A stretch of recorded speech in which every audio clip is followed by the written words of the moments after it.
e Garoto traz adiciona notas a esses acordes, então nunca é um acorde simples, e isso traz uma sonoridade bastante particular, bastante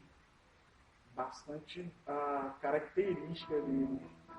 E Lamentos do Morro é um samba também bastante famoso no meio do violão e foi imortalizado por um grande violonista também, chamado Rafael Rabelo, violonista de 7 cordas, que toda a crítica e o meio musical colocam ele no patamar dos grandes de todos os tempos do violão. Não só brasileiro, mas mundial.